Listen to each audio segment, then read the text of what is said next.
Hello viewers, आपका स्वागत है फिर से लेट्स लर्न इंग्लिश के नए वीडियो में।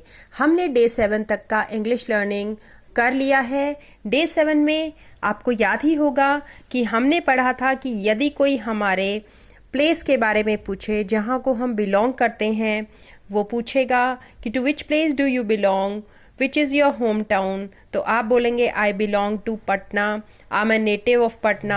How far is it from Delhi, it is about 1000 kilometres. How many hours drive, it's about 8 hours journeyed by road. इस तरीके के क्वेश्चंस पूछे जाएंगे और वहाँ की वेदर के बारे में पूछा जाएगा तो आप बताएंगे जनरली क्वाइट हॉट। अगर कोई पूछेगा how is the weather there like, तो आप बोलेंगे generally quite hot.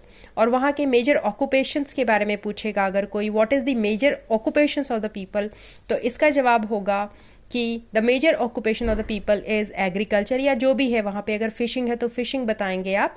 What language is spoken there, तो हिंदी इज स्पोकन देयर। तो इस तरीके से हमने देखा कि कोई यदि अगर आपके होम टाउन के बारे में पूछे तो आप उसे इस तरीके से जवाब दे सकते हैं और आप भी उनसे इस तरीके के सवाल पूछ सकते हैं।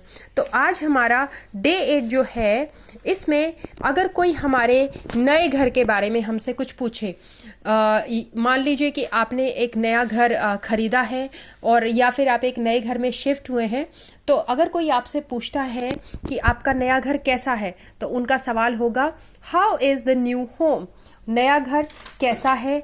तो आपका जवाब होगा the new house is very convenient. अगर बहुत ही सुविधाजनक है तो आप कन्वीनियंट बोलेंगे। बड़ा है तो the house is big, the house is Airy, बहुत हवादार है, द हाउस इज़ ब्यूटीफुल या लवली।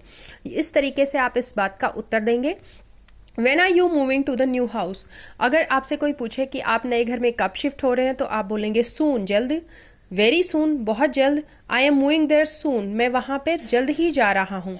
अगर आपसे कोई पूछे are you letting out your house, अगर कोई आपसे पूछे कि क्या आप अपना घर किराए पर दे रहे हैं, तो यस या नो जो भी आपने आंसर देना है वो आप दे सकते हैं।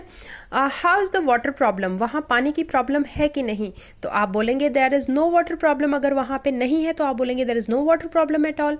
और अगर है तो आप कहेंगे there is scarcity of water या there is plenty of water. अगर पानी बहुत है तो आप बोलेंगे there is plenty of water there. अगर स्कार्सिटी कमी है तो आप बोलेंगे there is scarcity of water there.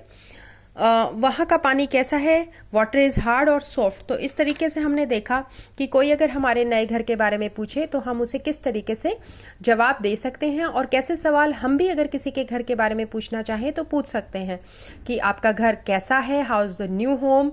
आप बता सकते हैं my house is big, airy, beautiful, lovely, जो भी एडजेक्टिव उस घर के लिए उपयुक्त हो वो आप बता सकते हैं।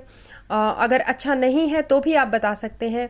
When are you moving to the new house, आप कब घर में शिफ्ट हो रहे हैं, तो very soon, soon, not now, इस तरीके के जवाब भी आप दे सकते हैं। Are you letting out your house, तो yes I am letting, no I am not letting. How is the water problem, तो आप कह सकते हैं there is no water problem या there is water problem there.